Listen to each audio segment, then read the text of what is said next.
Excellencies, distinguished delegates, ladies and gentlemen, nowhere is the global climate emergency more immediate than in Asia and the Pacific. Climate-induced disasters sweep across our region with ever-increasing force and frequency. Lives are lost, communities displaced, and people's health damaged. As livelihoods, infrastructure, and services are disrupted, the most vulnerable are left exposed, and the economic costs are staggering. Our region is responsible for more than half of global greenhouse gas emissions, with economies powered largely by fossil fuels. Climate change puts our region's sustainable development in jeopardy. If the urgency is clear, the context is challenging. The COVID-19 pandemic was heartfelt, and as governments work to consolidate a recovery, the fuel, food, and financial crisis added complexity to the task.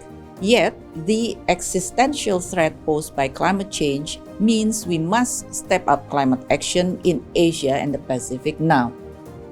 There are three key sectors based on ESCAP analysis where action can play a critical role in reducing regional greenhouse gas emissions: energy, transport, and the industrial sector. About 85% of the region's energy comes from fossil fuels. Thus, we need rapid and complete transformation of our energy sector.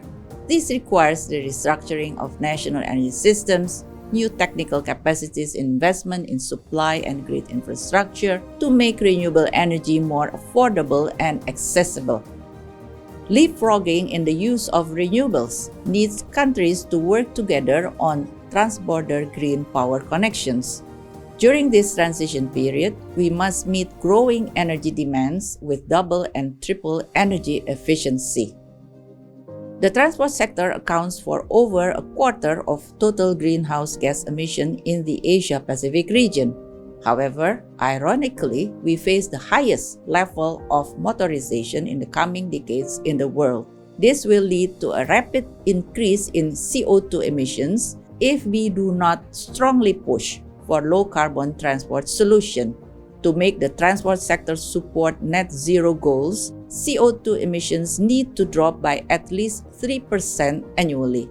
This requires shifting to electrification, underpinned by renewable energy, changing transport modes towards public transport, and improving vehicle and fuel efficiency. In this regard, low-carbon transport should be a key element of the nationally determined contributions to guide cross-sectoral coordination. Regional cooperation could support such efforts by facilitating exchanges of best practices and technical collaborations. Our region accounts for nearly three-quarters of global greenhouse gas emission in manufacturing and construction, reflecting its central role in global value chains. Eliminating fossil fuel subsidies and establishing carbon pricing mechanism are key to internalizing the cost of greenhouse gas emissions. Therefore, climate considerations should be integrated into regional trade agreements. This can incorporate precise, replicable, and enforceable environment and climate-related provisions to ensure trade is climate smart. Foreign direct investment in climate mitigation and adaptation can be a key means of narrowing gaps in climate financing, but have been unevenly distributed in the region. Regional cooperation should be strengthened to enhance the capacity of developing countries in attracting investment in developing low-carbon industries. Making bold progress in these sectors requires ambitious financing plans. Climate finance falls significantly short of what developing countries need. The flow of international public sources has increased in recent years but does not meet the committed scale.